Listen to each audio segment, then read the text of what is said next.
Hello, welcome to the Let's Talk Sciences Declassified STEM Survival Guide podcast. My name is Audrey. And my name is Ramir. And the goal of this podcast is to talk about the possible career paths one can take in the field of STEM and the challenges one may face in navigating the STEM world.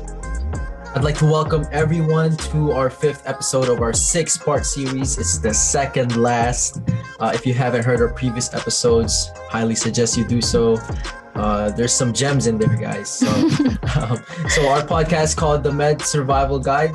In this episode, we will be talking about what it's like to be a resident doctor.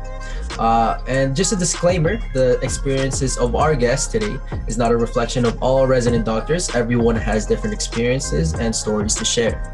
So our guest today is Dr. Yohanna Asghedom, and Dr. Asghedom is a family medicine resident doctor at St. Joseph's Health Centre in Toronto and one of the co-founders of University of Manitoba's Black Medical Students Association and also one of the co-founders of Black Medical Students Association of Canada. So welcome, Dr. Asghedom, and giving your time today to be with us on our fifth episode of our series. So how are you today? Great. No, thank you guys for having me. I really appreciate it. I'm doing well. I'm really excited to be here, share a bit of insight with you guys and your listeners. And just like Amir had mentioned, this is just my own views and own opinions, and it'll be fun, I'm sure. Yes, we're very excited to have you. So you're currently a resident doctor in Toronto, but you completed your 4 years in medical school in Winnipeg, Manitoba, correct? Yes. Are there any aspects of Winnipeg you miss at all? Yeah, no, there's definitely quite a few aspects of what I do miss. Of course, I had to leave my friends and my family here in order to pursue my residency in Toronto. But I was fortunate enough to have some friends that did come with me who did match there as well. But I think the biggest thing that I miss that I've noticed about Winnipeg is the tight-knit community and the feeling of, you kind of know people when you go around and the small talk and all of those nice little homey things. And I feel like Toronto is a very big city and very, people are just kind of on the go and your days can get a little bit lonely like that. But definitely that's the biggest thing I miss about Winnipeg. And also the ease of access to things. I think here in Winnipeg, you kind of have, we're kind of lucky because we know people in different positions for different things. Like I'm sure we all know someone in science and someone in arts and someone in, right? But Toronto's so big city, you kind of have to find your own path to these things. And I think that's a big challenge for students there. Yeah, you just can't imagine going from such a smaller city in a sense and then go to like a bigger city. And I bet there's like a huge culture shock, even though it's within your own country. Yes. Yeah. The first couple of days there were definitely a big change for me. I was definitely surprised to see people don't just banter in the streets. But it's great to hear that some of your friends also went to Toronto with you as well. Yeah, I had a few friends who matched with me on last year in March, who matched to family medicine in Toronto. I think there was a couple of us. There was a couple of us who matched to Hamilton family medicine and internal medicine there. And then one of my friends matched to Emerge in Toronto as well. So we have a big turnout of Manitoba there. Oh, that's so great. Wow. Manitoba represent. yeah, definitely. So what or who inspired you to pursue a career in medicine? Yeah, I really like this question because, first of all, I never really thought about it. And secondly, it's an important question because I think it drives a lot of why you go through medicine. So when I really take the time to think about that question, I think the people that inspired me were definitely my family and my friends. Having such a close-knit family and friends who really supported me in any decision I made was essential for me. But I also had a lot of friends in science with me who kind of were on the path towards medicine or dentistry or whatever it may be. And I kind of saw that and I felt like that was, in line with the same interests I had. We always kind of took the same classes, did the same things. And I felt like their alignment of interest was similar to me. had I known myself maybe a little bit better when I was younger, I probably would have known this was for me regardless of what other people are doing. But I was fortunate enough to have a close group of friends who were on similar career paths and trajectories as me. So I think that was one big thing. And then the second big thing, which is kind of, your driving force, what keeps you going through those hard days. And I think that's more so the community that I want to support and I want to care for. And that's marginalized groups, whether it be immigrants, refugees, LGBTQI plus communities, things like that are very important to me. And I think that's more of my inspiration now to continue. Wow, thank you for that response. Wow. That's it's great to hear that you want to represent marginalized and underrepresented communities, which we really need more of in the healthcare system. Absolutely. Yeah, for sure. It's really important. important. And in the world. I mean, yeah. Mm-hmm. Yeah, exactly. And I agree. It's a big transition that's happening in medicine, and it's really exciting. There's going to be a lot of changes in the upcoming years, and I'm really excited to see the future generation of medical students even. All right. And as we know, as we've mentioned, you're in your residency right now. And also, as we also know, there's a couple of options that you could choose from, right, when taking residency. Yeah. Walk us through how you made that decision of what you're in now. And did you ever, second guess yourself, or, maybe this is not for me or anything like that? Yeah, no, absolutely. It's a good question. For me personally, it was a bit easier to decide family medicine. And I think that was because kind of what I mentioned before, I knew I wanted to serve certain groups, certain communities. And, if I had specialized in something specific, like a surgical field or something, I knew that I wouldn't be as capable of having, first enough time to reach these communities away from medicine, but also be able to see these communities as frequently. I think when I think about frontline workers, I think of all medical people, but I also recognize that Emerge and family medicine have different unique challenges, and they kind of see people of all different breadths, and then they kind of triage out from there who needs to go to where. So for me, I think family medicine was a no-brainer. I knew I wanted to reach these groups. I knew that family medicine would give me the breadth of knowledge to do so. I knew that I could tailor my career so that I worked in inner city areas of family medicine. And these are unique benefits of family medicine that I don't think other programs get to share so easily, especially if you're confined to working in the hospital, for instance. You don't really get to pick where the hospital is, other than which hospital you're choosing to go to. But for me, I could set up a clinic in a marginalized area, for instance, and choose specifically which groups I see. And I think that's the big appeal that I got from family medicine.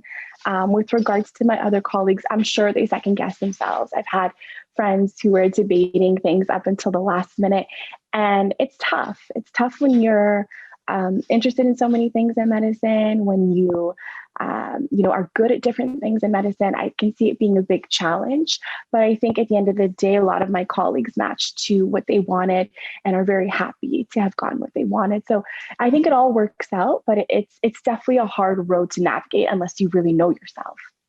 Wow, that's really great to hear. And I just like the fact that, it's way bigger than, just simply a profession or just a job for yourself. A lot of people, like you said, oh, I want to go into surgery because it's fun or something, or I definitely enjoy it, which is not necessarily a bad thing, right? But it's definitely good to know that, it's deeper than just, being a doctor, right? And it's kind of like right now as we know, there's so many issues in the world at the moment, and athletes, like LeBron James, for example, was a part of, very vocal about some issues. And a lot of people were saying, just why are you getting into politics or anything like that? Just stick to basketball. But, it's obviously more than just a sport, right? Just like how it's more than just medicine for yourself. So that's really great to hear.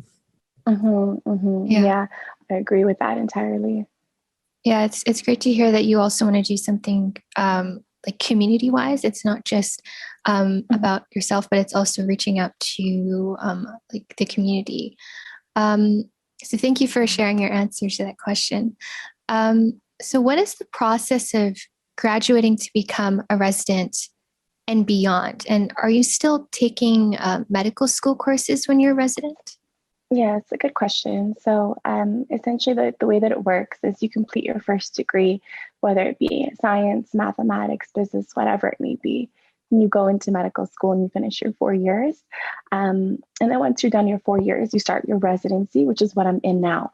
Depending on the specialty you choose, your residency length differs. So surgical residencies tend to be at least 5 years, if not further. Emergency residency, at least 5 years, if not more.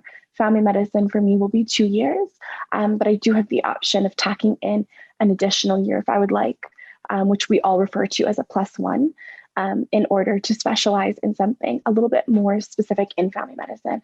And I will be doing that. I'm actually going to be hospitalist specializing. So that'll be more like internal medicine in the hospital in addition to clinics. So I kind of have that flexibility. But yeah, so that's kind of the general path, a general career. And then from there, you can decide whether you do a fellowship or any further training. And then you will become a staff doctor or an attending doctor at the end of the day. So it's a pretty long road. And so it's very important to kind of go one step at a time because the big picture can be pretty overwhelming. Yeah, for sure. And it's just to answer that second part of the question, I just remembered you asked if we took any medical classes. Mm-hmm. Don't take classes per se, but what we do have is continued teaching. So once a week, let's say Wednesday morning, 8 a.m. to noon will be dedicated teaching time. So you stay home, you have Zoom teaching or you have in-person teaching in the days before COVID, of course. And then that would be your education once a week for 4 hours. However, it is continued education regardless by seeing patients and learning when you see a new consult, for instance. So there is aspects of continued education, but it's not any sit down medical classes type of thing. Yeah. So there's no like tests you have to write after or anything like that. Yeah, there are licensing exams that we have to write. So you should be getting prepared for those. We write one right before we graduate or right after we graduate the 4 years of medical school. And then we write another one specific to your program. So if you do a merge, it'll be a specific exam for that. For my family program, I will have an exam when I'm finished my 2 years. And some of my colleagues are going through it right now. And that's usually in April, right before you complete your degree. Okay, interesting. And are you in your first year of residency right now? So exactly. Thus far, what's your favorite part of being a resident doctor in family medicine? I'm enjoying the autonomy and the independence. I think I've learned so much in this last 1 year, just from my colleagues, from my staff doctors, things like that, have taught me how to manage multiple different types of illnesses that I've seen now repeatedly. And it's getting a little bit more natural. So it's kind of nice being able to not have to rely so much on your staff doctor. And slowly you kind of see yourself progressing and not needing that second opinion anymore as much. And that's kind of the nicest thing I've noticed about residency is seeing how quickly I'm becoming independent. That's really great to hear. Yeah. I just have a question, and I had this question before, and I'm sure a lot of our listeners are thinking of this question as well. Do you get paid as a resident doctor? Yeah, you do. You're paid a salary by Payroll, which is the organization that takes care of residents directly. So you're paid by a certain amount. So right, you're basically practicing. Well, like basically a doctor at that point, right? Yeah. So once you finish your medical school, you're considered a doctor. And then after that, there isn't really any graduation or anything. You're just in your residency. Once you're done your residency, then you're a staff doctor, but there isn't really anywhere graduations or like anything like that. It's kind of all done at medical school. Wow. I'm sure people celebrate though. Yeah. Yeah. And I would imagine though, first of all, med school itself is just tough to, go through. And it's a tough job, being a doctor. I'm sure it's pretty stressful. And for yourself right now, being a first year in your residency, how do you make sure that, you stay healthy mentally and physically? Yeah. It's a challenge. The biggest reason why it's a challenge is because of the time constraints. I think that that's something that they do try to prepare you for through medical school. We talk a lot about resilience in medicine, taking care of yourself and wellness and all that stuff. But the hardest thing is time. For me personally, what I found works. I've done a few things. So I've started doing like yoga in the morning before I go to work, for instance, or meditation. But then again, it's because I've become a morning person. So I wake up early regardless. But that's just my own personal preference. Some people, will not wake up until it's time to go to work. And it makes sense because it's exhausting. Yeah.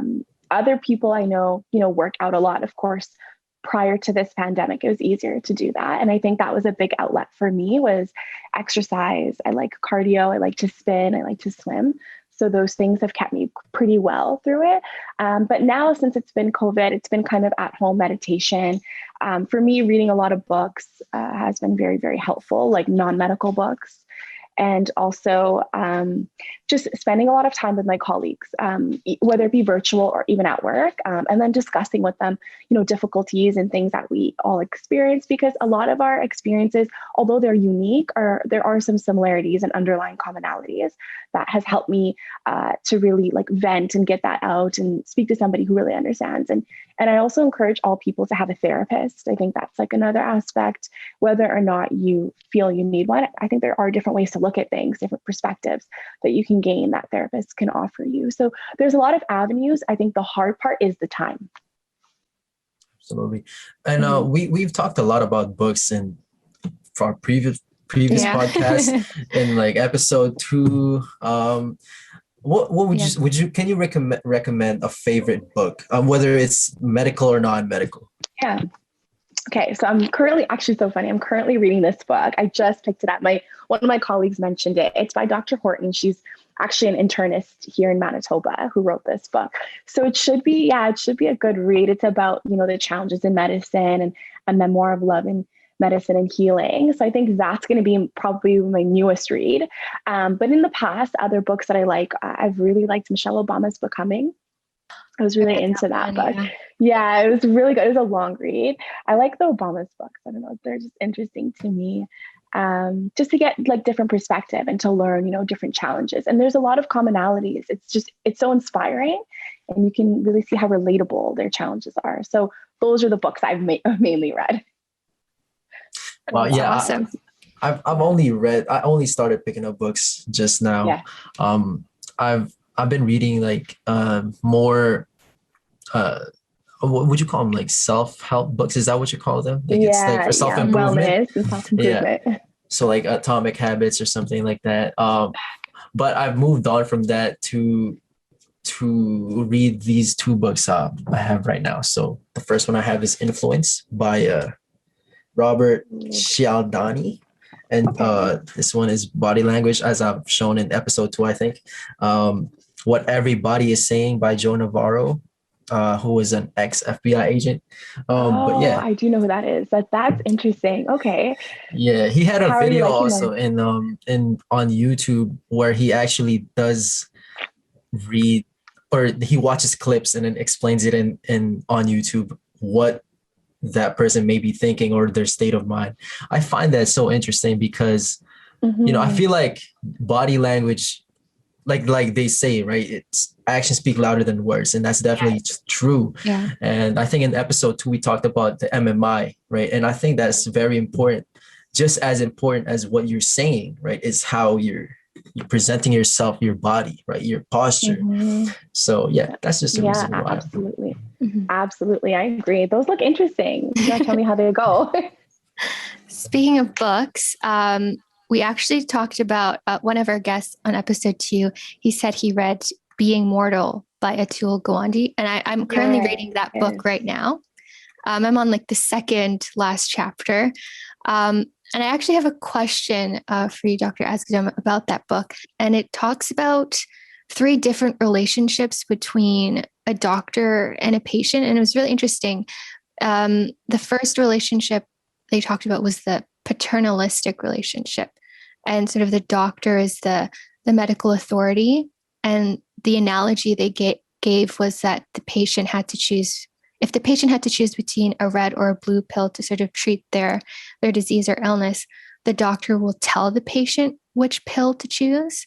And then the next one would be the informative relationship, where in this case, the doctor gives the facts and the figures, but the decision is up to the patient on whether they should choose which pill to take.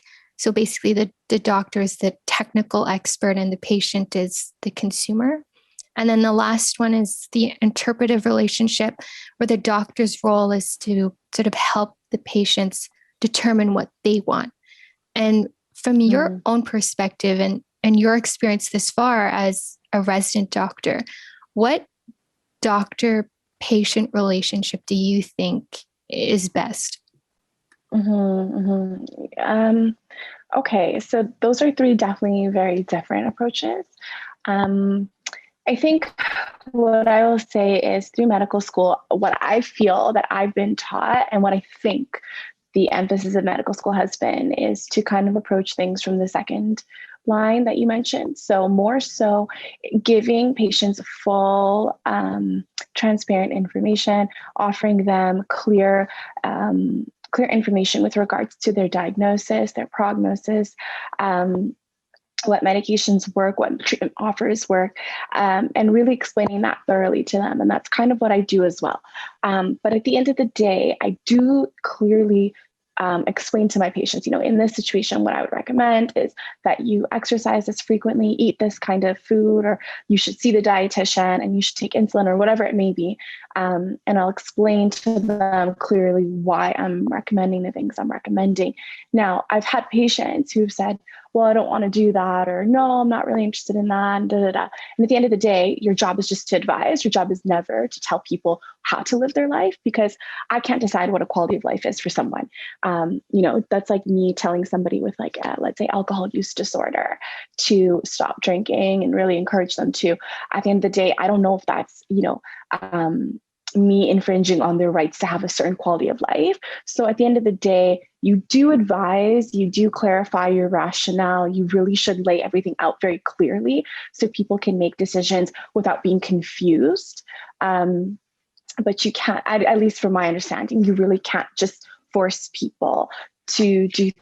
So the first approach where you kind of just tell a patient what kind of or way of approaching things in medicine, but I do think kind of the newer age is a bit more, let's inform each other. Let's talk about what's going on. Let me give you some tips to manage this, and or not individually.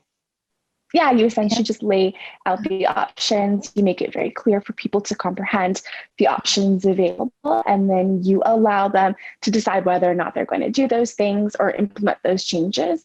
But you can't really, tell anybody how to live their life or what to do specifically. Yeah. Yeah, that's true. I agree. With that being said, what do you think that the healthcare system can improve on? I think there's definitely a lot of things we can improve on. There's groups of people that, are continuously kind of left behind by the medical field. And that's not necessarily, some of it might be intentional, who knows, but most of it is probably unintentional. And that's kind of just the history of medicine. So for example, let's say, Black medicine, that's a big passion of mine. I started the Black medical group in Manitoba, and as well as the Canada group with my colleague, Dr. Helen Tuckamariam. And so essentially for me, I think that when I give that example, Black medicine, for instance, and how Black patients have been left behind by healthcare, I think we have to look back into the history. So for instance, in dermatology, we don't really look at skin disorders or skin diseases and how they present on Black people. So when we talk about the history of medical diseases like Lyme disease and other illnesses that kind of manifest on your skin initially, and you kind of have specific things you can look for on the skin. By history, we haven't really been able to pick up these nuances on Black skin because we've never really been taught that. And even today, when we talk about different diseases on the skin, like eczema or like dry skin and things like that, presents differently from Caucasian skin versus Black skin. So I think those things show the gap in knowledge in healthcare, and then what ends up happening is, Black people will be underdiagnosed or misdiagnosed and things like that. And as a result, maybe Lyme disease isn't caught, and then they kind of have to deal with the consequences, which can be dire and difficult, right? So I think those are examples, like real-time examples that I think people can comprehend and see why it's important to not only, widen your knowledge of medical illnesses past more than just one type of individual, which is obviously Caucasian people who we're treating, but also, increasing diversity so that we can have physicians and other people in the healthcare field who look like these patients that we now, the population is increasingly diverse. So we should have increasingly more diverse physicians and staff in order to really address these issues, and also for patients to feel comfortable to say like what they are dealing with or whatever it may be. Because sometimes you may just feel more comfortable with people who look like you, or, a young female, for instance, might feel more comfortable getting contraceptive care from a female physician. Sometimes that happens. And it's not for us to really tell patients when to feel comfortable. It's for us to really make that accessible for them. Yeah, it's really difficult. Sometimes also if there's a language barrier too, that can be very difficult as well. Yeah. And we have things in place now to really help with that, like language lines and things like that. But I can't tell you how many times I've had a colleague from a different part of who's like, I don't know, maybe of Indian descent or of Arab descent, who've been able to, when the announcement comes on, if anybody speaks Arabic, please come to this location, who've been able to come to those locations as medical students and as residents and whatever it may be, in order to provide that support for a patient who, can only speak that language if, let's say, language line isn't working or whatever it may be, right? So it's been a benefit, and I think it shows the value of diversity in medicine and in healthcare as a whole. Yeah, that's really great to hear, because my grandma, when she's passed now, but like when she had to go to she battled cancer for 3 years. So but I remember going to those doctor appointments with my mom, and we sort of have to there's like that language barrier, and we have to like translate everything. And so sometimes there's like mistranslations, or sometimes it's hard to sort of interpret how you want to express yourself. So it's great to hear that there are people out there who are able to communicate with their patients who may not know how to speak English. And it is difficult learning a new language in a different country. So it's great to hear that there is that connection there. Yeah, you'd be surprised how many people are willing to help. And it's not just medical students, it's nursing staff, it's healthcare aides, it's everybody who's part of the team, really. So it's been nice, and I'm sorry to hear that story, but yeah. But I just like to add, absolutely. And it's sometimes it doesn't even have to be a language barrier, right? You mentioned that some people are just comfortable, with, say, a physician that does look like them, and they would trust information coming from that person more than others. I've had that same thing happen to one of my relatives, where they were intimidated to go to the hospital because they don't trust what the physicians are saying, because they're just not that comfortable, right? And I think that it is a good thing, diversity, and not only just really in the hospitals, but everywhere, because it really does help in things like that, right? Language barriers, and especially in medicine, you have to be comfortable with your physician, because they're advising you, as you said, right? So yeah, and I think the experience that you're describing is probably not uncommon. Like, it's probably very common. It's probably a common experience for people. Just general patients. I've heard different things, whether it be like even people who struggle with like addiction medicine, for example, things like that. It can be really like emotionally difficult to approach maybe a doctor who you might feel might shame you. I don't know, you might feel that way, right? So it's really critical to build rapport with patients. And then I think sometimes it's easier to build rapport if you have commonalities with the patient, or the patient feels very comfortable. So I think in order to get to that place where you feel comfortable coming to a doctor, it's almost like giving you so many options of different types of doctors that you almost kind of have somebody no matter which way you want to go. Do you know what I mean? Like, it's making that so accessible. Absolutely. Absolutely. And I do believe, correct me if I'm wrong, but there are courses in medical school that teach about that, right? Like building trust with the patient. Yeah, there's definitely classes which we take for professionals, that kind of thing.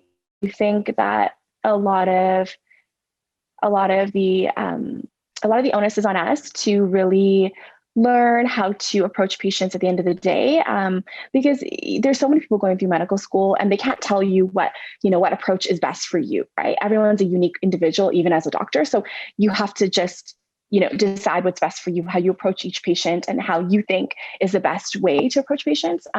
So yeah, really, it's an individualistic practice and progression, but there are courses that do kind of help us. But I do think that there's more that we need to do besides those courses. I don't think that's enough. Yeah. Absolutely. And I agree. But just in terms of medical school itself, generally, having graduated and moved on from medical school, what would you say medical school has taught you about yourself or your community or the world, or just in general? Give us a little piece of lesson that you took from medical school. Okay, this is a good question.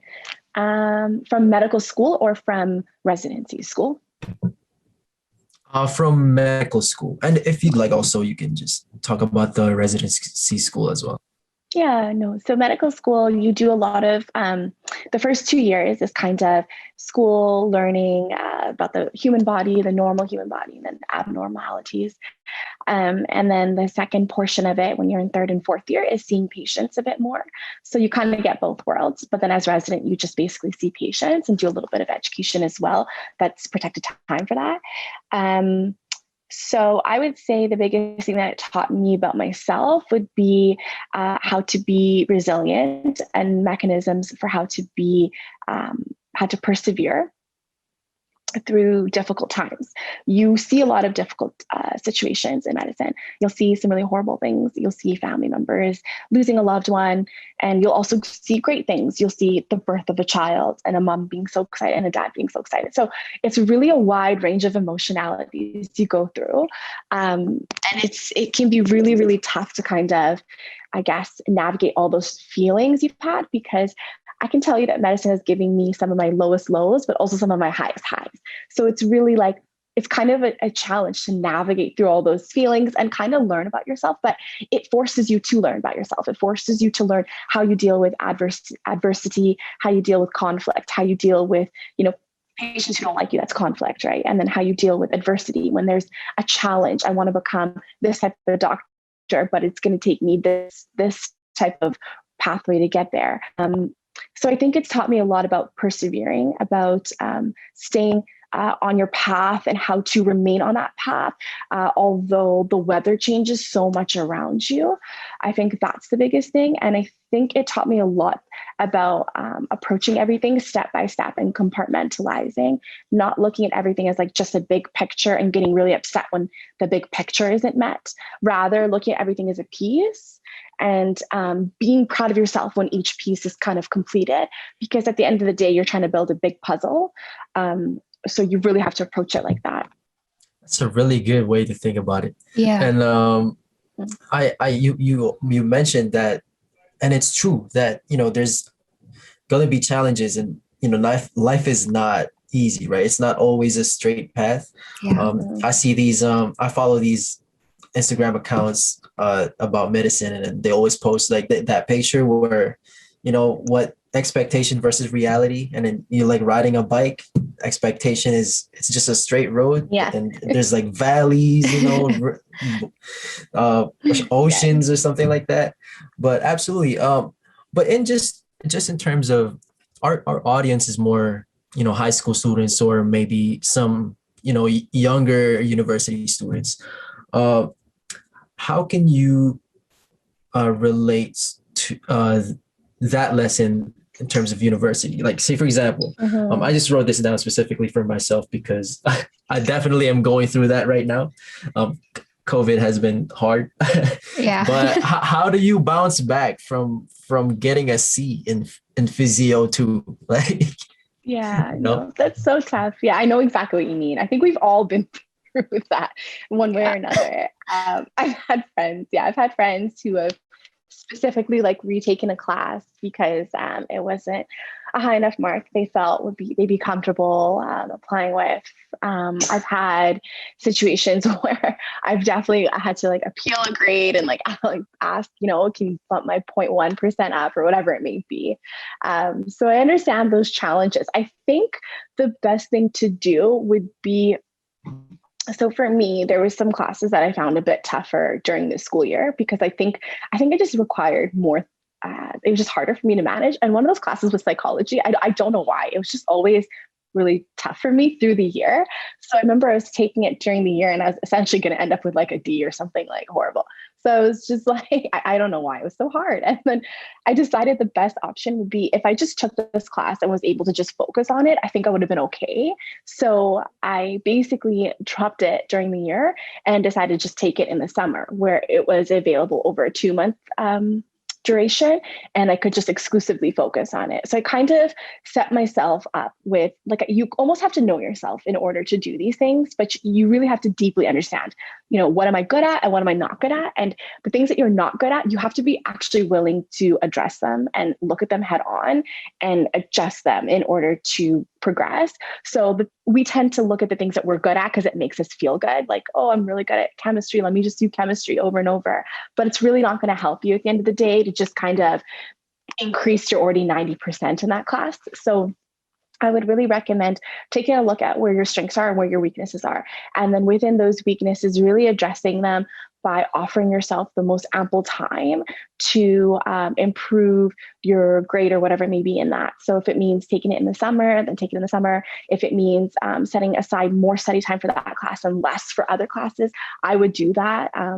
So there's like specific little things you got to tweak.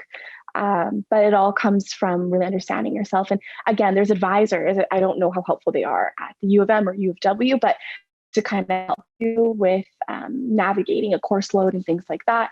So I think using the tools in front of you, but then also always relying on friends who are in the class with you to teach you things maybe that you may not understand, or asking the teacher for help when you don't understand something. I think we don't use those resources enough. And I think that's why we kind of end up in positions like that we're in, although of course they're obviously really hard too. I understand that, but definitely trying to look at different ways to change your path, to change your trajectory. Absolutely. And I just like to add that some people actually say that psychology, oh, that's a GPA booster. Like that's easy for me. But then I actually took psychology also, and I also dropped it. I just like, but again, I don't think it was, the material per se, but I think, yeah, you're right. I just didn't put enough time into it to focus. And also this was on my first year of university, and I was transitioning from high school where I was like, loose. I was like, oh, I got it, and I didn't. Yeah. Which that's another thing, if you're transitioning from high school and going into your first year, it's not the same. It's not at all. It is not. Nobody is watching over you if you're doing your homework or not. No one is checking. Yeah. So you're responsible for yourself at that point. Mm-hmm. Yeah. Uh-huh. It's really the onus is on you. And that's like kind of, it's almost a blessing and a curse in a way, because if you're not prepared to take the onus on yourself, then it's kind of stressful. You kind of want somebody to tell you what to do next, build your schedule. But for people who are very organized or very prepared to be independent or really looking forward to it, I can see them excelling and really enjoying the independence, because now you don't have to have class from 8 a.m. to 3:30 p.m. or 4 p.m. every day, right? You're kind of like, well, I'll take my class at 11 because I don't wake up before 10. You kind of make your own life. So it's nice. But you have to stay on it. That's the key. Right. Yeah. they give you this freedom, but it's up to you on how you want to use that freedom. Exactly. Yeah, for sure. Exactly. Mm-hmm. So you mentioned earlier about your interest in advocating for underserved, marginalized, and underrepresented communities. So my question is, so you also have a special interest in immigrant and refugee health. And with that being said, what does diversity, inclusion, and equity in a healthcare team and healthcare system mean to you? Mm-hmm. Yeah, we touched on this a little bit at the beginning, but I think for me, it means increasing the amount of, women, people of color, people who identify with different sexual preferences. It's going to be increasing all of these different people that are different from the cis, Caucasian, male stereotype that we're used to just seeing in medical careers. And the reason is because the population is changing. But even if the population wasn't, we should still be having an increase in diversity regardless, because it's critical. But specifically, if people want reasons why, it's because the population is changing. Not everybody identifies, as a cis Caucasian male anymore. And it's important to recognize that with the differing population, we need to bring people who can meet their needs in ways that are unique to these individual experiences. It's going to be easier to talk about say a medical issue as like, I'm just gonna use example as a Black patient, because again, this is my own experiences. But I've had Black patients who feel a bit more comfortable expressing to me their concerns in terms of whatever medical issues they're dealing with. And they've told me when they're leaving my clinic room, oh, I think like I'm so thankful to have a Black female physician and blah, blah, blah.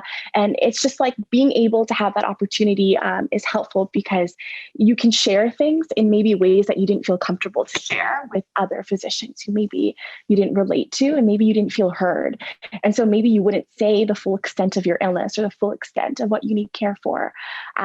Like, again, another example would be a young female, 15, maybe she's pregnant, for instance, and needs to get an abortion, and having to see a physician who might be, 70 plus Caucasian male, and might feel uncomfortable, right? Maybe it wouldn't be. I'm not saying it would be for everyone. There could be, might feel a little awkward having to go to someone like that. Whereas you might feel a little bit more comfortable if it was a female who was maybe in her 40s or something, and you might feel a little bit more comfortable to talk about these things because it is, your body and stuff. So we have to give people avenues to feel comfortable and to feel safe and heard in the medical world. And that's the key to really diagnosing and treating people anyways, is getting that good history, getting that good physical exam, and figuring out what I need to do next. And so the only way to do those things, I think, is to really make people comfortable enough to share that with us.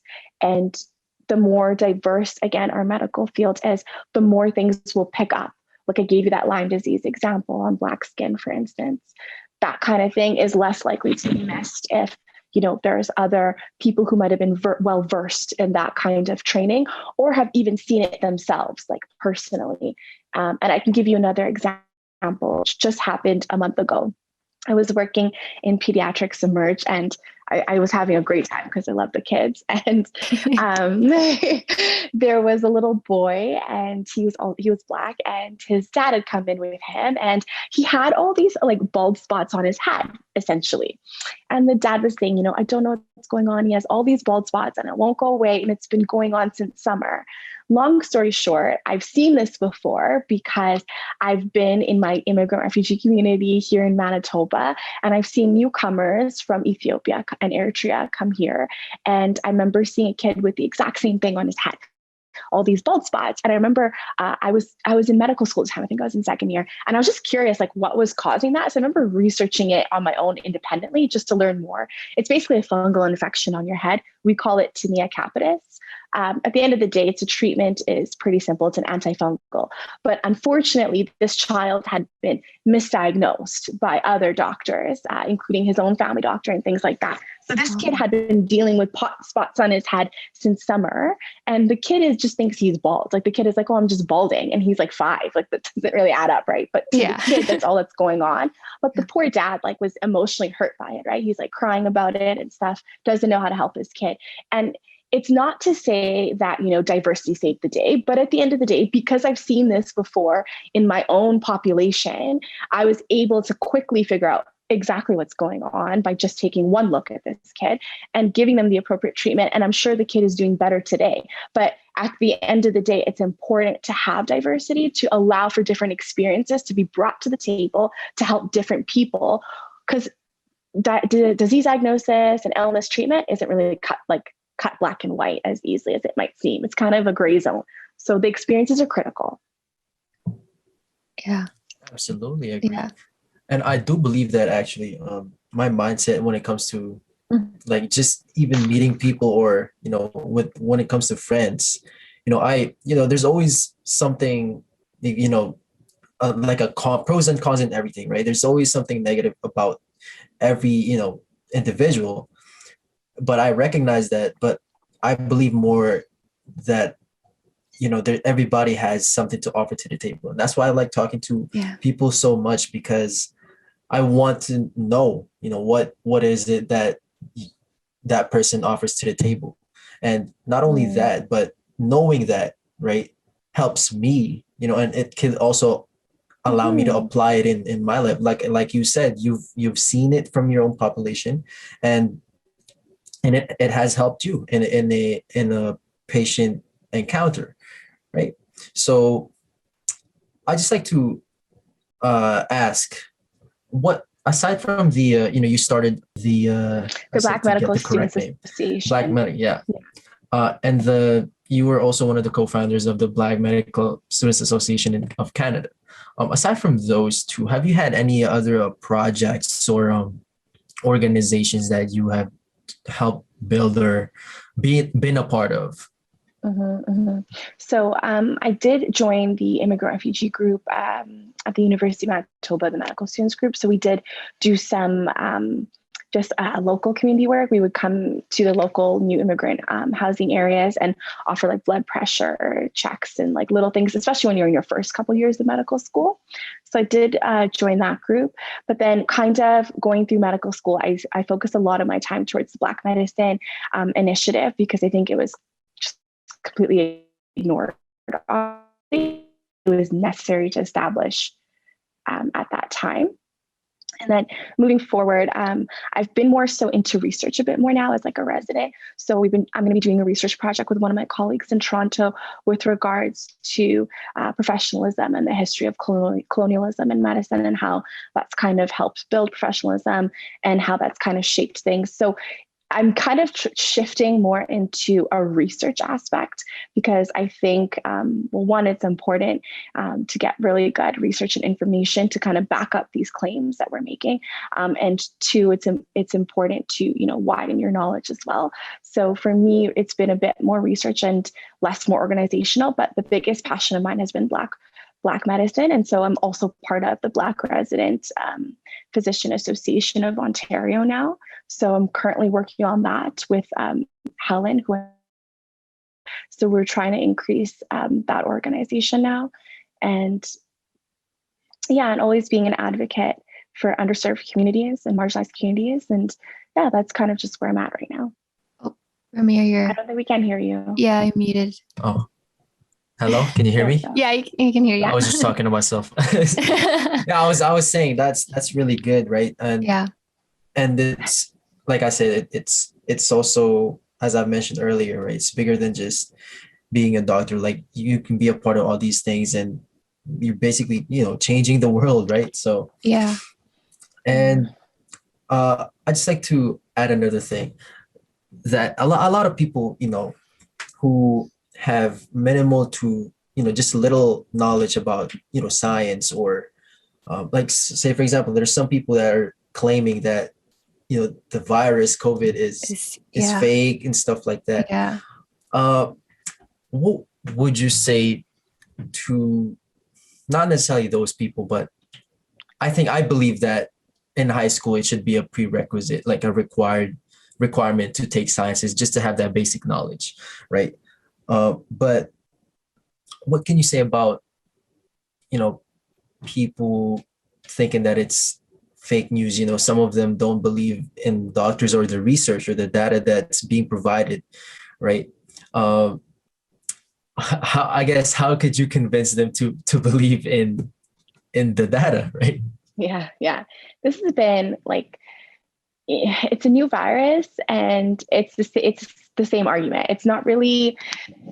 There's always going to be people who believe in vaccines and people who don't, and I think that's what really is just the nature of the world, anyways. So there's always going to be people who agree and who don't, and that's fine, right? But I think, we really need to rely on evidence, especially in the middle of a pandemic where we really don't have anything else but, science and evidence to really help us sort this out. I don't really see how, just being an anti-vaxxer for the sake of being an anti-vaxxer is going to help. But I understand that sometimes they have specific reasons. But what I'll do today is I'll just kind of address reasons for why it's important to understand the extent of COVID.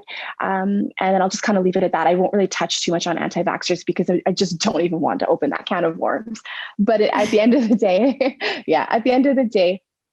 I think people need to comprehend that they're not frontline. They're not in the ER. They're not in the family clinic. They're not seeing it firsthand. So we really need to trust what our physicians are saying to us, which is a lot. You have to fully trust that these doctors aren't taking advantage of you.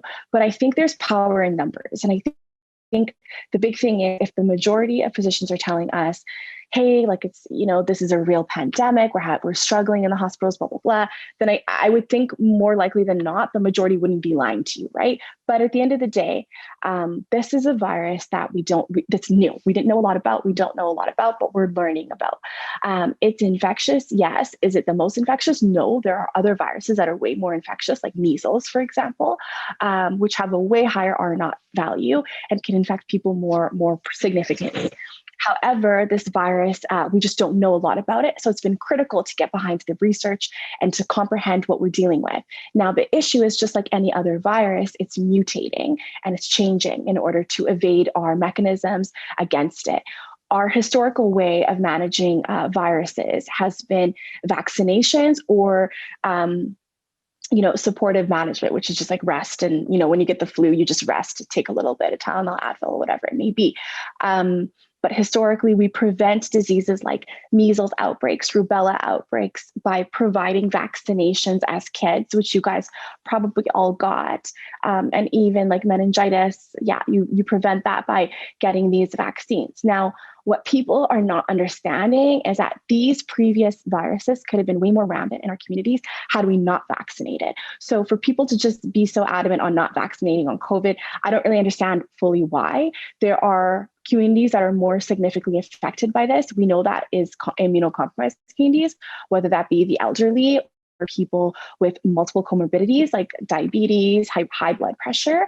So at the end of the day, we need to protect these people who are going to be protected by us doing our part, which is washing our hands, staying 6 feet apart, wearing our masks. I mean, every day I go to work and I wear my full gear of protection, PPE. So I think if we all do our little parts, then we can kind of help prevent illness in these communities, because the way COVID would affect me, for instance, may not affect an older adult the same way. And if we really care about all populations equally, and equity is really what's happening here, then we should really be treating all populations equal by doing our best to convey herd immunity in our communities to protect them. So these anti-vaxxers and these people who are thinking that COVID is a hoax, I mean, you see the evidence before you. It's your choice whether you want to research it and believe it. But I just don't understand the entire basis. I don't really get why. Absolutely, yeah. And I do agree. Evidence is right there. Yeah. So yeah, definitely up to you. And also, are not. I was just learning that last semester or last year. Microbiology, guys. It's a fun class. Yeah. Throwback. For me, throwback. For you, current. Yeah. But anyways. Yeah, thank you for sharing your thoughts on that question. Yeah, and that's not to, I just don't, I don't know a lot about, the specific reasons why every anti-vaxxer is an anti-vaxxer, but I know that, when I've had patients or parents come to the clinic and they don't want to get vaccinated, I know they all have their individual reasons. Well, I don't believe in that or whatever it may be. So it's going to be hard to dismantle that argument just because it's multiple different streams. It's not just one thing. So that's why I didn't even want to get into it, because it's just so many different options for why. Yeah, for sure. Yeah. For sure. So I wouldn't do it justice. All right. So we're actually, this is a very last minute thing. We started doing these rapid fire segments yesterday. Okay. We recorded like 3 episodes yesterday. And so we've been doing it consistently. So our rapid fire segment will just be asking like really quick questions. They're not anything it's very like general. And it's your choice if you want to say why your answer is your answer. So our first question is, if you didn't pursue a career in medicine, where would you be now? I'd probably be a math teacher. Oh, cool. I loved math. I really liked math, and I like teaching. It's fun. So I would have combined it. Awesome. Wow. All right. Second question is, what is one word that describes your experience in residency schools thus far?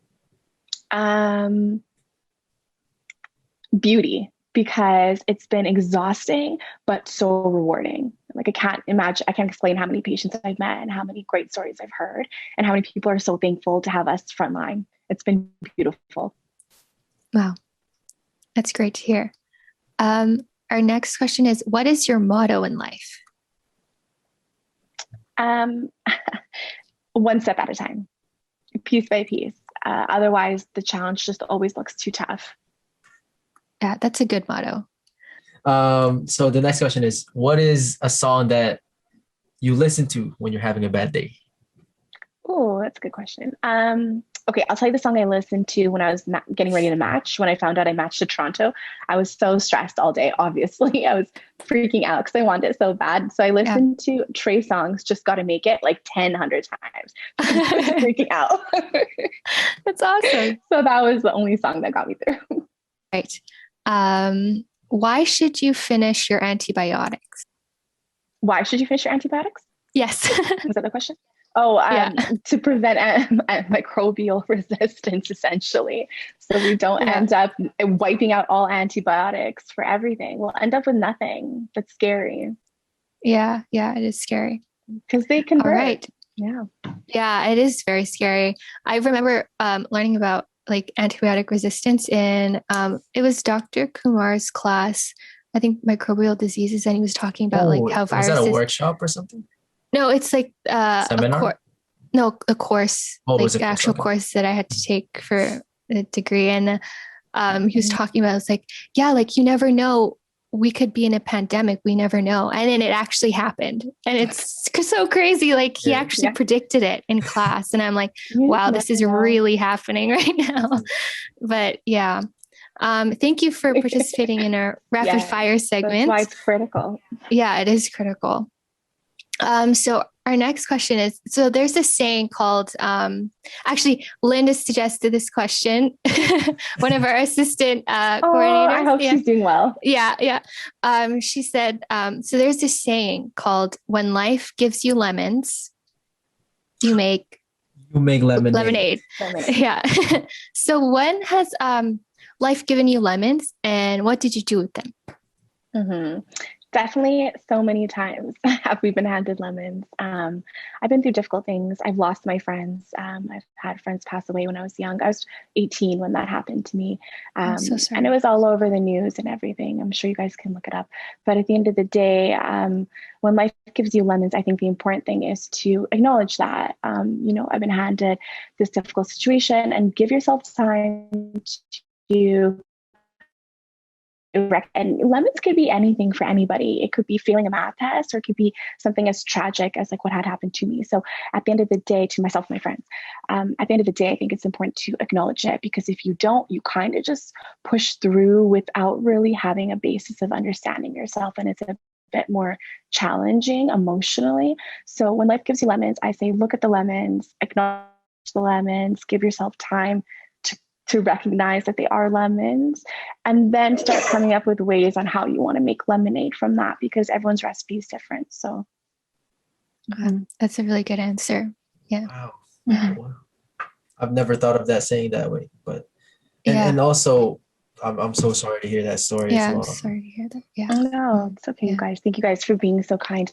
Yeah, it's definitely, it was tough because I was 18 and I lost my friends, and that was a big challenge, but it teaches you a lot. It forces you to grow up. And I'm just here to tell you guys that, I'm sure you guys have all been through difficult things, whether it be on that scale or on the math test scale. It doesn't matter. We've all been through stuff. So Yeah. just knowing that there's trials and tribulations through it all, and no path is just easy. It's not just an easy trajectory. It's always going to be an up and down. So keep at it. And that's why one step at a time is critical to keep in mind. Yeah, that's really good advice. Absolutely. And Yeah.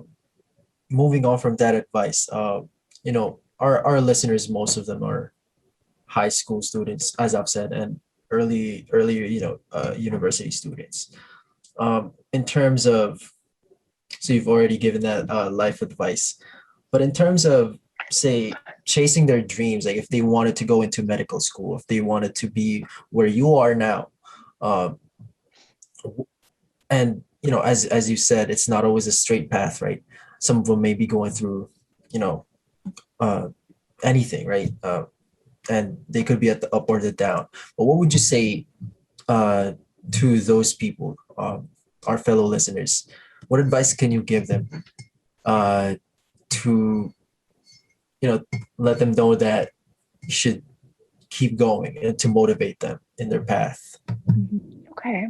So I guess the best piece of advice I can give you is my own experiences. I can tell you in my medical class, there were a lot of, you think about people getting to medicine and you just put them in like a higher level in your head. You're like, oh, wow, like they got in med school, so they must be so smart. And yes, these people are all smart, but I can tell you a lot of the people who are applying to from the jump are all probably equally qualified to get in. I think the difference is the interviews, and then also like just how you present yourself, how you carry yourself, and how well you know yourself. So a lot of people take time to get in. I know people who took 4 tries to get in. I know people who wrote the MCAT 6 or 7, 8 times before they got in. I know people who got in by the time they're in their late 30s. I know people who got in as early as 21. The scale it is exponential. And I think that's why it's important to really know yourself, because the sooner you get to know yourself, the sooner you know where your areas of weakness are and how you can fix them. And the easier it'll be to present yourself in interview settings and other settings, and to really convey who you are. Because at the end of the day, I think when you're applying to medical school and you're doing all of this, I think you're pretty qualified already if you're already able to get to that stage. Now it's just going to matter how the distinguishment is going to be. The distinguishing factor is going to be how you carry yourself and how you present yourself, and if they get to know you. So really knowing yourself is going to be the big deal here. And that's like going to take time, like talking with family and friends, understanding your own interests, what keeps you well, what keeps you happy, who means the most to you, what experiences you've had in life that have taught you things. So I think really taking time to sit there and write those things down helped me personally. But knowing that people take a long time to get in. It's not just you. And some people don't take a long time, but that's everyone's path. And so just being okay with it. That's a really good advice. From our previous episodes, many of like the med students that we interviewed also took different paths as well. And it really showcases that you don't have to stick to one path. And if something is not planned, that's okay, because one door closes and another door opens for you. So, yeah. Yeah, and it's important to really like kind of shut out the outside noise. You'll get a lot of people who'll tell you things like, oh, like this person didn't even get in and they had like this amazing score and, and their GPA was perfect. And you'll hear these stories all the time. And I don't know if they're true or not. I don't know. But at the end of the day, it doesn't affect you. It has something to do with you because it's not you. So really just do you at the end of the day, like what you can do. And that's it. If you listen to the other things, it'll get in your head. So just don't let it. Yeah, for sure. Sometimes it's easy to, listen to other people, right? But it's great to just sort of remind yourself that you can only just be the best version of yourself. You don't always have to be the best. Just be who you are and do the best that you can. Yeah, Absolutely. exactly. Yeah. And I agree. I just like to add that that's just not in term, that doesn't just apply to, academics, but in life, right? Like I know so many people who are very, like that happened to them, right? They will listen to the noise and then they would put themselves down. And, I think that it's so easy to pick out the negative stuff, right? From the noise. It's so easy to hear the noise, but it's so hard to focus on what you actually have going on around your area, because the outside noise is just there's just a larger, area of it. Mm-hmm. But and if you focus on that, you fail to see what you have going on inside, within yourself. So thank you so much for that advice. Yeah. Thank you. And thank you so much for joining us for our episode 5 of our podcast as well. Thanks for having me. Yeah, we learned so much, and it's great to hear from your experience, and it's really inspiring. No, I hope this is helpful for students listening to kind of learn a bit more about how they can approach things, and definitely it's always one step at a time. Yeah. Absolutely agree. And with that being said, that is the end of our interview today with Dr. Asghedom. And for our listeners, I would like to thank you for listening, and remember to follow us at LTS_U of M on Instagram, Twitter, and Facebook to get updated on our upcoming events. And also feel free to follow and subscribe wherever you listen to your podcasts. We're on Spotify, Apple Podcasts, Anchor. This may be on YouTube. Who knows? Depends on the editor, which is... Yeah, I'll be editing it. Okay. Not next month because we have exams. Yeah. But you guys should definitely stay tuned for our episode 6. So, yes. Yeah. Thank you so much. Thank you, guys.